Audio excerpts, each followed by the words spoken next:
Hi investors, welcome to SOIC.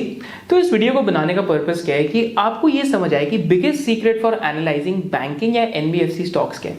तो one of the biggest secrets for analysing banking and NBFC stocks है return on asset tree, कि एक bank या NBFC का ROA tree कैसे आप बना सकते हैं।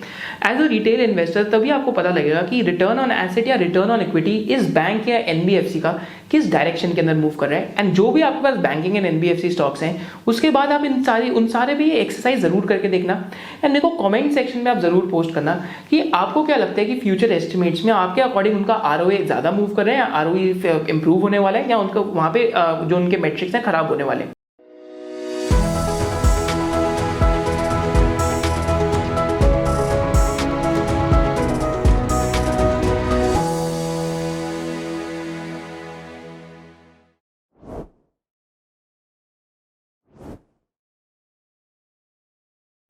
तो सिंपल चीज, सबसे पहले किसी भी बैंकिंग के आरओए ट्री को बनाने के लिए हम सबसे पहली चीज क्या लेते हैं उनकी इनकम स्टेटमेंट से, that is the net interest income. Net interest income या एनआईआई, इसका मतलब क्या है कि आपकी जो टोटल इंटरेस्ट इनकम है minus your total interest expenses, कि बैंक ने जो इंटरेस्ट इनकम टोटल कमाई और कितना टोटल में इंटरेस्ट एक्सपेंस दिया वो आपकी नेट इंटरेस्ट इनकम हो जाएगी। इसके साथ हम क्या ऐड करेंगे, that is the non interest income, या जिसको हम फी इनकम भी कहते हैं, जिसको हम अदर इनकम भी कहते हैं, कि बैंक की वो एक्टिविटीज जो इंटरेस्ट इनकम से लिंक्ड नहीं है। जैसे सपोज करते हैं बैंक ने क्रेडिट कार्ड इशू करे या बैंक ने लोन प्रोसेसिंग के ऊपर फी कमाई, तो वो सारी इनकम यहाँ पे आएगी। तो जब हम इन दोनों को ऐड करेंगे तो हमारे पास टोटल इनकम आ जाएगा। तो बैंक के पैसा कमाने के तरीके या एनबीएफसी के पैसा कमाने के तरीके, that is the total income, it is known as. फिर जब हमारे पास टोटल इनकम आ गई उसके बाद बैंक या एनबीएफसी के खर्चे भी होंगे, आप अपने आप से पूछिए। तो बैंक या एनबीएफसी का सबसे इंपॉर्टेंट खर्चा क्या होता है, दैट इज ओपेक्स। ओपेक्स को हम क्या कहते हैं, ऑपरेटिंग एक्सपेंडिचर।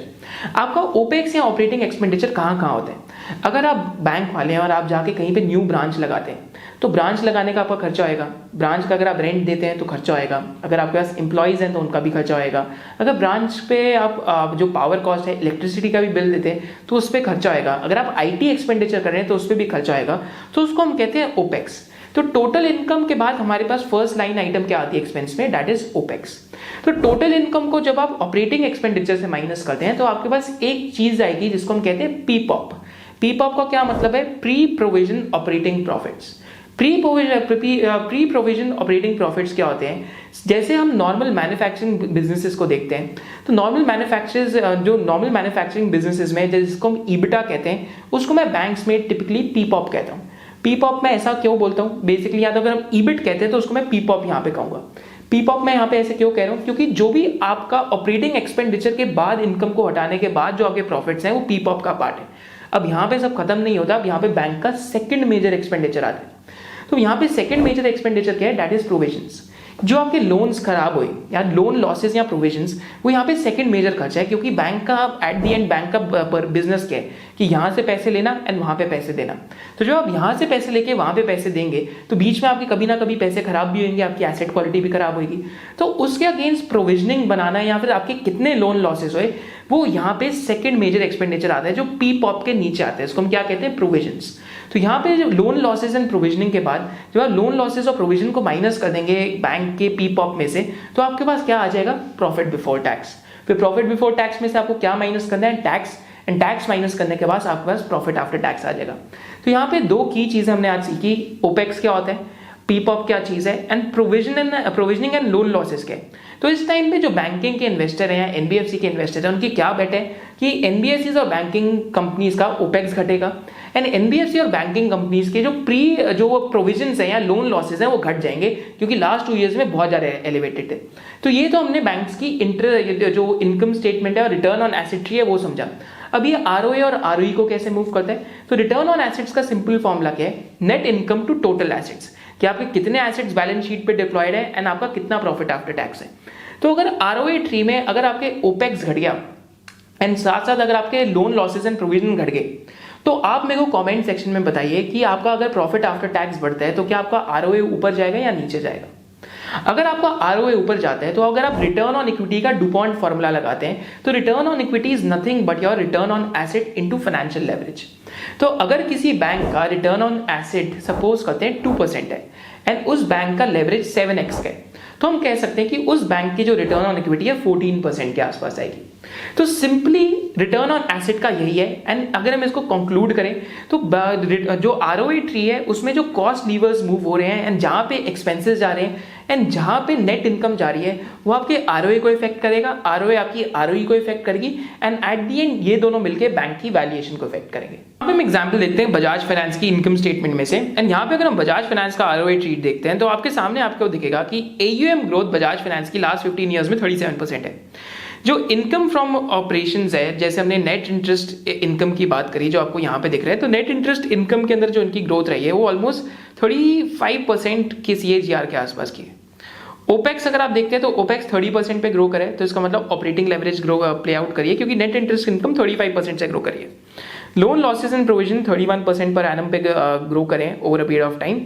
तो यहाँ पे आप देख सकते हैं कि आरओए इंप्रूवमेंट आप FY21 पे नजर डालिए, FY20 पे डालिए एंड FY22 पे डालिए and just look at the return on assets. Return on assets FY20 में 4.1% थे, FY21 में 3.1% हुए एंड FY22 में अगेन 4.2% हो गए, जिसकी वजह से if you look at the return on equity जो 20.2% की थी FY21 में 12.8 हुई एंड FY22 में अब 17.4 हो गई है। तो यहाँ पे क्या मूवमेंट हुई कि सिंपल चीज चेक करते हैं कि आरओए में इंप्रूवमेंट क्यों हुई, तो that is because of loan losses and provision. Loan losses and provision जो 3,929 करोड़ के थे, राइट, सो 3,929 करोड़ के जो लोन लॉसेज एंड प्रोविजन थे FY20 में, वो FY21 में बिकॉज ऑफ कोविड बढ़ के 5,969 करोड़ का हो गया, जो FY22 में वापस घट गया एंड 4,803 करोड़ का हो गया। So again, this is why the ROA ended up improving and as the ROA improved, the ROE improved. But return on equity अभी भी जो FY20 वाली थी अभी भी नहीं आई क्योंकि OPEX का भी यहाँ पे जो रेट ऑफ ग्रोथ था वो बढ़ गया। तो यहाँ पे एक सिंपल रेशियो अगर हम और देखते हैं तो that is OPEX to NII कि आपका OPEX to net interest income कितना है, तो OPEX टू NII आपका 33.5% था जो FY20 में, अभी तक वो उतना ही नहीं आया एंड FY20 में वो बढ़ के 34.6% हो गया। तो 1.1% ग्रोथ है, जिसकी वजह से अगर हम लेवरेज रेशियो को लेते हैं तो 3-4% का अगर हम लेवरेज रेशियो को मान के चलते हैं तो इस वजह से रिटर्न ऑन इक्विटी FY20 में 20.2% थी एंड FY22 के अंदर आज भी सिर्फ 17.4% है, तो FY20 वाली अभी वापस नहीं है। So this is how you can use ROA analysis and ROE tree analysis and इसको आप यूज करके सिंपली आप ये जान सकते हैं। एंड यहाँ पे आप बजाज फाइनेंस की इसके अंदर एक और चीज क्या कर सकते हैं कि ROA को अगर आप फाइनेंशियल लेवरेज से मल्टीप्लाई करेंगे तो आपके पास ROE आ जाएगा। तो सिमिलरली अगर आपको ये सारी चीजें सीखनी है कि बैंकिंग के अंदर क्या काम करता है, NBFCs के अंदर क्या काम करता है, तो रिसेंटली हमने Q4 ऑफ FY22 रिजल्ट्स में भी हमने ऐसे 4-5 बैंक्स डिस्कस करे थे। आई थिंक 2 बैंक्स का एग्जाम्पल था, 1 बैंक था, 1 NBFC थी एंड साथ साथ हमने एक बैंकिंग वेबिनार करा है SOIC मेंबरशिप के अंदर, जहां पे हमने more than 5 to 10 banks discuss करें, उनकी हिस्ट्री के साथ एक बैंक को एनालाइज करते हैं। सारी चीजें we have analyse in the SOIC banking webinar which is a part of SOIC membership and the link is given in the description below. अगर आपको ये वीडियो पसंद आई हो एंड अगर आपका ये कॉन्सेप्ट क्लियर हो गया हो कि what is the biggest secret in the banking, just drop a hello yes in the chat section below. जय हिंद।